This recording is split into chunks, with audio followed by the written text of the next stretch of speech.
그러면 오늘 말씀을 전하도록 하겠습니다. 오늘 말씀의 본문은 출애굽기 20장 1절에서 6절입니다. 제가 읽도록 하겠습니다. 하나님이 이 모든 말씀으로 말씀하여 이르시되 나는 너를 애굽 땅 종되었던 집에서 인도하여 낸 내 하나님 여호와니라. 너는 나 외에 다른 신들을 내게 두지 말라. 너를 위하여 새긴 우상을 만들지 말고 또 위로 하늘에 있는 것이나 아래로 땅에 있는 것이나 땅 아래 물속에 있는 것에 어떤 형상도 만들지 말며 그것들에게 절하지 말며 그것들을 섬기지 말라. 나 내 하나님 여호와는 질투하는 하나님인즉 나를 미워하는 자의 죄를 갚되 아버지로부터 아들에게로 3, 4대까지 이르게 하거니와 나를 사랑하고 내 계명을 지키는 자에게는 1000대까지 은혜를 베푸느니라. 아멘. 제가 매우 좋아하는 단편 소설 작가 중에 미국 작가인 레이먼드 카버가 있습니다. 설교 중에도 몇 번 언급을 했는데 참 이 사람이 인생의 여러 단면들을 소설로 잘 표현하고 있습니다. 레이먼드 카버는 참 불우한 환경 속에서 자랐죠. 아버지가 노동자였고 또 미국에서 매우 가난한 층에 해당됐고 여러 번 또 이사를 다녔습니다. 그럼에도 어린 시절부터 뛰어난 문학적인 재능이 있었습니다. 그런데 고등학교 때 같은 공부를 하는 메리안이라는 여성을 만나서 임신을 하고 결혼을 하게 됩니다. 카버가 18살 때였고 메리안이 16살 때였습니다. 그리고 둘 다 가난한 집이었습니다. 형편이 얼마나 어려웠겠습니까? 그래서 아내가 학교를 관두고 일을 하고 남편은 대학교를 다니면서 문학에 대한 재능을 키워갔습니다. 또 아내가 전적으로 남편의 재능을 믿기 때문에 일을 하면서 많이 이렇게 도움을 주었죠. 그런데 이 카버에게는 치명적인 약점이 있었는데 불우한 환경으로 인해서 우울증과 알코올 중독에 시달렸습니다. 평생 술을 끊지 못했죠. 그리고 이제 노년에서야 술을 끊고 10년간 정신을 차리고 유명 작가로 활동을 했습니다. 그러니 이제 아내가 계속 일을 하고 집에 와보니 남편은 술을 먹고 누워있고 얼마나 아내도 힘들었겠습니까? 이 아내가 남편을 너무 사랑한 것이 자전적인 소설에서 나오고 있습니다. 그럼에도 아내가 결국에는 견디지 못하고 카버와 이혼을 하게 됩니다. 아이러니한 것은 이 카버와 이혼한 해에 카버의 소설이 출간되고 전국적인 인기를 얻고 유명 작가가 됩니다. 그리고 카버가 10년 동안 그렇게 유명 작가 생활을 하다가 암에 걸려서 비교적 일찍 생을 마감하게 합니다. 어찌 보면 불우하고 어찌 보면 또 찬란했고 그런 생애죠. 그런데 그의 소설을 읽다 보면 그의 그런 삶이 그대로 소설 가운데 담겨져 있습니다. 그 중에 단편 소설 중에서 보존이라는 소설이 있습니다. 아내가 일을 하고 남편은 집에 있는 경우입니다. 이 소설에서 한 내용에서 아내가 일을 하고 집에 돌아왔는데 집이 형편없이 망가져 있는 것입니다. 이때 그 아내의 절망감을 소설에서 이렇게 표현하고 있습니다. 제가 한번 읽어드리겠습니다. 어느 늦은 오후 퇴근한 그녀가 차를 주차한 뒤 집으로 들어갔다. 부엌문을 열고 들어갔는데 거실에 켜놓은 TV 소리가 들렸다. 다른 쪽으로는 소파의 팔걸이에 걸쳐놓은 베개 위에 놓인 남편의 정수리가 보였다. 그는 꼼짝하지 않았다. 잠든 것인지 잠든 게 아닌 것인지 그녀가 들어오는 소리를 들었는지 듣지 못했는지 알 수 없었다. 다만 그녀는 그렇든 그렇지 않든 아무런 상관이 없다고 생각했다. 그녀는 식탁 위에 핸드백을 놓고 요구르트를 먹으려 냉장고로 갔다. 그러나 냉장고 문을 열자 갇혀있던 미지근한 공기가 그녀에게 밀려왔다. 그 안이 어찌나 엉망진창인지 믿지 못할 정도였다. 남은 생선 스틱과 양배추 샐러드가 냉동칸에서 녹아내린 아이스크림으로 뒤범벅이었다. 역겨운 냄새가 얼굴로 밀려와 욕지기가 치밀었다. 여러분, 이 부분을 읽으면서 어떤 마음이 듭니까? 이 아내의 심리 상태가 상황을 통해서 그대로 느껴지지 않습니까? 남편을 사랑하고 어떻게든 남편을 품으려고 하고 남편과 함께 생활하려고 합니다. 그런데 감당하기가 너무 힘듭니다. 마침 그날 냉장고가 고장나서 냉장고 문을 열자 아이스크림이 녹아내린 것이 생선과 범벅이 돼서 역겨운 냄새가 밀려옵니다. 이 여자가 처하고 있는 상황이죠. 품을래야 품을 수가 없는 상황입니다. 여러분, 우리는 사랑하면 무조건 품는다고 생각합니다. 그러나 사랑해도 품을 수 없는 상황이라는 것이 있습니다. 인간이 무조건 다 품을 수가 없습니다. 아무리 그 사람과 평생 함께하기로 했어도 내가 역겨워서 견딜 수가 없어서 품을 수가 없는 상황이 있는 것입니다. 그래서 사실은 가까운 사이일수록 더욱 예의를 차리고 더욱 멋진 모습을 보이고 더욱 아름다운 모습을 보여주고 더욱더 인격적인 모습을 보여줘야 됩니다. 그래야 가까운 부부 사이에도 가족 가운데도 평생 서로를 사랑하고 함께 할 수가 있습니다. 그런데 이것은 하나님과 우리 사이에도 마찬가지입니다. 우리는 이렇게 생각하죠. 하나님은 무조건 다 우리를 품는다. 어찌 보면 맞습니다. 우리의 어떤 죄악에도 불구하고 하나님을 구원하기로 작정한 영혼은 끝끝내 구원하고 맙니다. 그러나 하나님이 무조건 우리와 함께하고 동거하는 건 아닙니다. 하나님도 우리와 함께할 수 없는 상황이 있습니다. 역겨워서 견딜 수 없는 상황이 있습니다. 성경에서는 이것을 여러 번 하나님이 토해내신다고 표현하고 있습니다. 하나님도 역겨워서 토해내는 상황이 있습니다. 그 대표적인 것이 무엇입니까? 구약 성경에는 우상 숭배고 또 신약에는 우리 마음에 있는 죄된 상황을 이야기합니다. 우리 가운데 죄가 있으면 우리 가정 가운데 우상 숭배나 간음이 있으면 하나님도 역겨워서 그곳에서 계속 머물러 있을 수가 없습니다. 임재할 수가 없습니다. 그러기에 우리는 영원히 구원받은 것과 동시에 일평생 하나님과 동행하기 위해서 내 안에 하나님이 역겨워하는 것이 있지 않은지 항상 점검하고 그것을 깨트려야 됩니다. 그 과정이 무엇이냐면 우리가 한 달 동안 묵상한 출애굽기의 과정입니다. 하나님이 이스라엘 백성들 구원해서 하신 것이 무엇일까요? 그 안에 하나님이 임재하지 못하는 것들을 다 제거하는 것입니다. 그리고 하나님이 그 가운데 장막을 치시고 이스라엘 가운데 임재하시는 것입니다. 하나님이 이스라엘 백성들과 광야를 동행하시는 것입니다. 시내산에서 언약을 맺는 것입니다. 이것이 바로 하나님이 이스라엘 백성들을 구원해서 광야길을 걷게 하신 목적입니다. 또 하나님이 예수 그리스도의 보혈로 우리를 구원해서 지금 우리와 함께하는 목적인 것입니다. 여러분들은 하나님과 동행하면 어떻게 받아들입니까? 비유로 하나님이 우리 가운데 동행하고 계셔. 이렇게 받아들입니다. 그러나 제가 출애굽기 묵상을 하면서 조금은 낯 간지럽기도 하지만 저와 사모님의 연애 시절 이야기, 결혼 과정을 계속 이야기하는 것은 이 출애굽기의 과정이 하나님과의 동행의 과정이 그냥 추상적으로 비유적인 말씀이 아니라는 것입니다.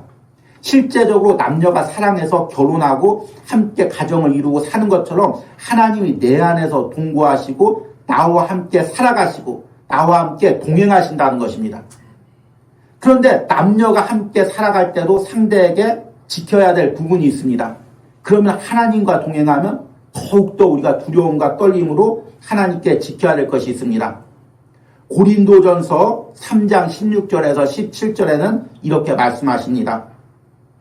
너희는 너희가 하나님의 성전인 것과 하나님의 성령이 너희 안에 계신 것을 알지 못하느냐.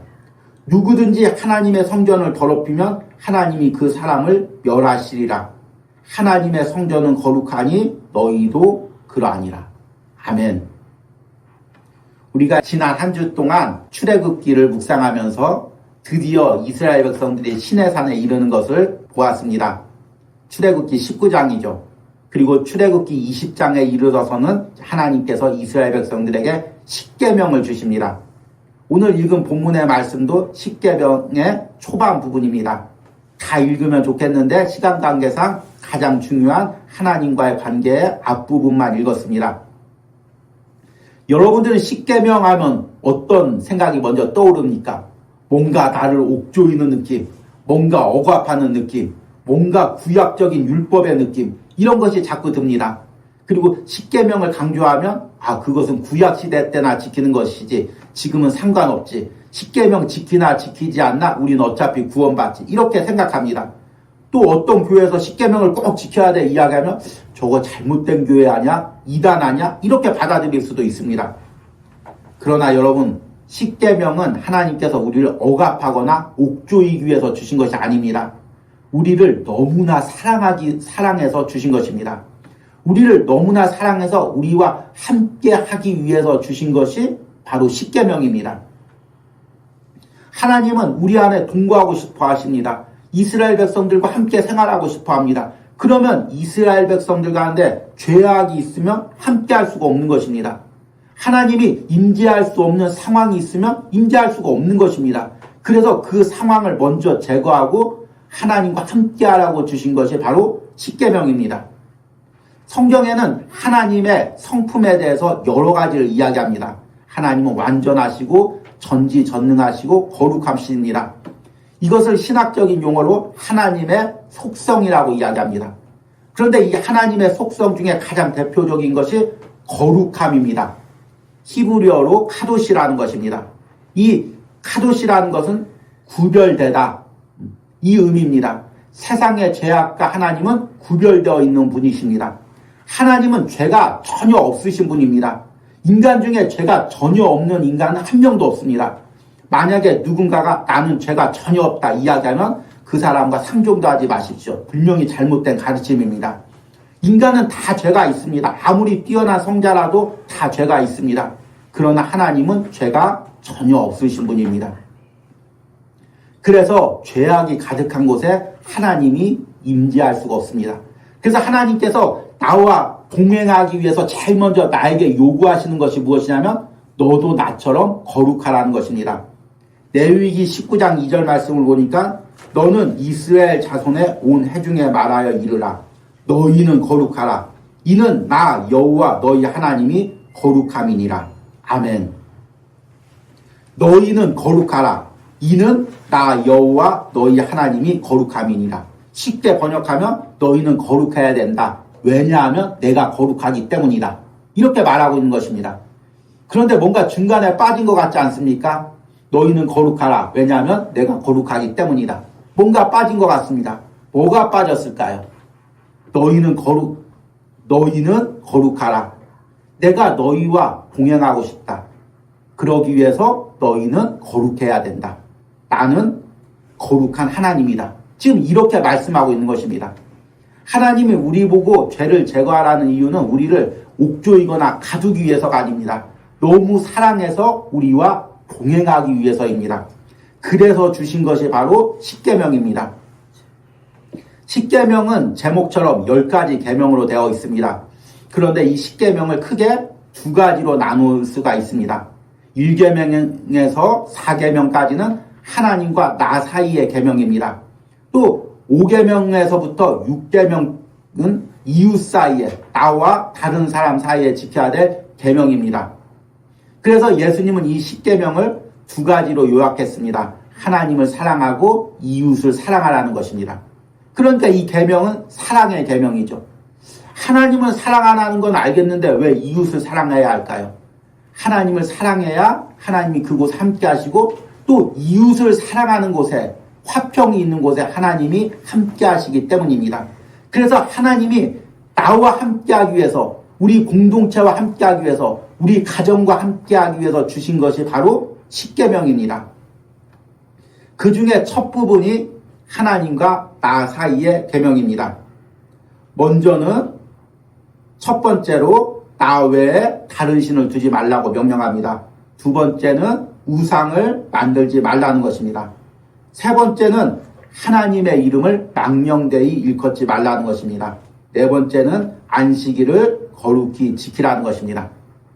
이 네 계명 모두 다 하나님과의 관계 가운데 있습니다. 하나님이 지금 나와 동행하기 위해서는 하나님만을 섬겨야 되고 우상을 섬기지 말아야 되고 또 주일에 하나님께 예배하며 그렇게 하나님과 살아가야 하나님과 동행할 수가 있습니다.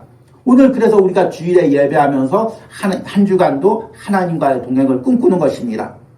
그런데 이 중에서 하나님이 제일 먼저 강조하고 있는 것이 무엇이냐면 오늘 읽은 출애굽기 20장 3절 말씀에 너는 나 외에는 다른 신들을 내게 두지 말라.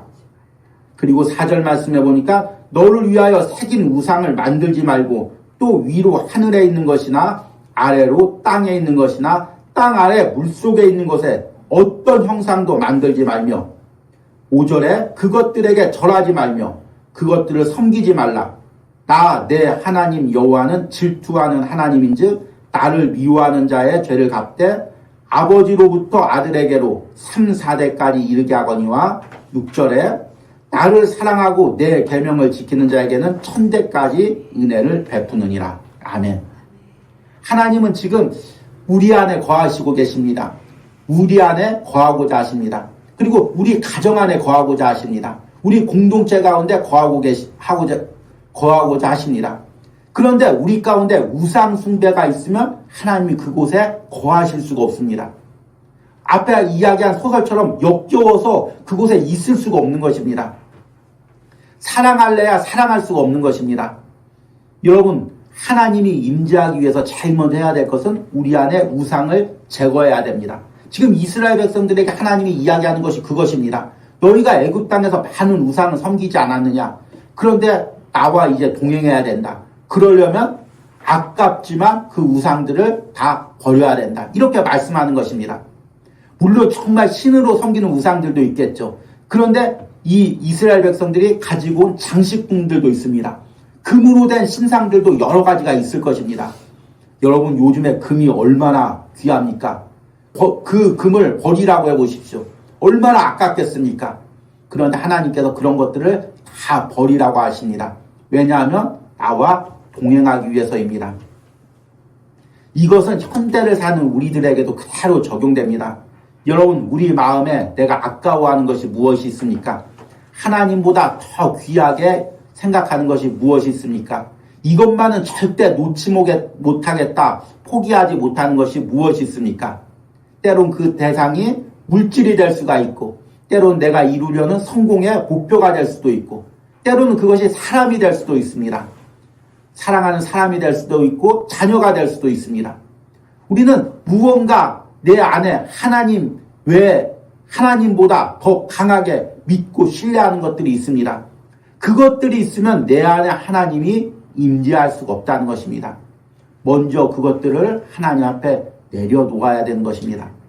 하나님, 내가 이것들 힘겹게 얻었습니다. 또 이것들을 소중하게 여깁니다. 그러다 이 모든 것을 하나님이 주신 것이고 하나님이 가져가도 할 말이 없고, 그리고 하나님께서 이 모든 것을 주장하시는 분입니다. 이렇게 우리가 매 순간 하나님께 드리고 하나님을 신뢰하며 살아가는 것입니다. 그때 하나님께서 우리 가운데 임재할 수가 있는 것입니다. 여러분, 평생 하나님과 동행하고 싶죠? 그렇다면 먼저 내 마음을 들여다보시기 바랍니다. 하나님보다 더 귀하게 여기고 있는 것들이 무엇인지를 깨닫고 그것들을 먼저 내려놓고 하나님을 내 안에 온전한 주인으로 섬길 때 여러분이 평생 하나님과 동행하는 은혜가 있을 것입니다. 두 번째는 이웃과 이웃 사이에 지켜야 될 계명입니다. 다섯 번째가 내 부모를 공경하라. 여섯 번째가 살인하지 말라. 일곱 번째가 간음하지 말라. 여덟 번째가 도둑질하지 말라. 아홉 번째가 내 이웃에 대하여 거짓 증거하지 말라. 열 번째가 내 이웃의 집을 탐내지 말라. 왜 이렇게 하나님께서 구체적으로 이웃 사이에 지켜야 될 법들을 정해주셨을까요? 하나님은 지금 이스라엘 공동체 가운데 임재하고 싶어 하십니다. 그런데 그 이스라엘 백성들 가운데 다툼과 분쟁과 성적인 음란과 또 가족 사이에 다툼과 살인들이 있으면 하나님이 임재할 수가 없습니다. 그래서 하나님이 제일 먼저 하는 것은 공동체 안에 그 더러운 것들을, 다툼과 분쟁을, 성적 음란을 다 제거하라는 것입니다. 여러분, 이것은 이 시대에도 그대로 적용됩니다. 여러분, 우리 교회 가운데 다툼이 있으면 하나님이 임재할 수가 없습니다. 성경의 대표적인 것이 고린도 교회였죠. 초대교회가 세워진 지가 얼마나 되었다고? 몇십 년 지나니까 벌써 그리스도파, 바울파, 게바파, 아볼로파 이렇게 나누어져서 싸웠습니다. 그래서 바울이 안타까운 마음으로 편지한 것이 고린도 전서죠. 이렇게 다툼과 분쟁이 있고 기도하면서 하나님 오늘 예배 가운데 임재해 주십시오. 기도하면 이것은 앞뒤가 맞지 않는다는 것입니다. 하나님은 그런 다툼과 분쟁이 있는 곳에 임재하지가 않습니다. 또 그 공동체 안에 성적인 음란이 있으면, 간음이 있으면 그곳에 임재하실 수가 없는 것입니다. 참 이것이 현대교회 문제죠. 현대교회는 조금만 크고 또 이제 낯선 사람들이 오고 그러면서 점점 교회 안에 이런 성적인 음란들이 조금씩 있습니다. 교회마다 이것을 쉬쉬할 뿐이지만 성도와 성도 사이에, 때로는 목회자와 성도 사이에 이런 음란한 부분들이 있습니다. 이것들이 있으면 하나님께서 그곳에 임재할 수가 없는 것입니다. 그래서 하나님께서는 이스라엘 백성들과 임재하기에 지금 이 법들을 주신 것입니다. 이것은 그대로 우리 가정과 우리 교회 공동체 그대로 우리가 지금도 적용해야 됩니다. 혹시나 우리 안에 이런 음란한 부분들이 없는지, 다툼과 분쟁이 없는지, 도적질하는 부분들이 없는지, 거짓말하는 부분들이 없는지 이런 것들을 매 순간 점검하고 이런 것들이 있으면 하나님이 함께 할 수가 없는 것입니다. 이것을 분명히 깨닫는 은혜가 있길 바랍니다. 이제 말씀을 맺으면서 이 10계명이 지금 그리스도인들에게 어떻게 적용되는지에 대해서 잠깐 이야기하겠습니다. 구약의 10계명의 율법은 이제 예수 그리스도의 십자가의 보혈로 다 이제 폐기가 되었습니다. 그렇다고 그 정신까지 그대로 사라진 것은 아닙니다.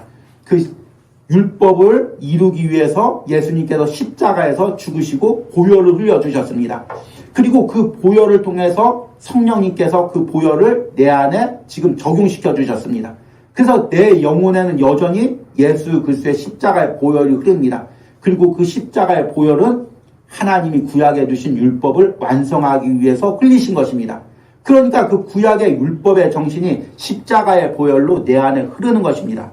십계명도 마찬가지입니다. 이 십계명 하나 어겼다고 여러분들이 바로 지옥 가는 것은 아닙니다.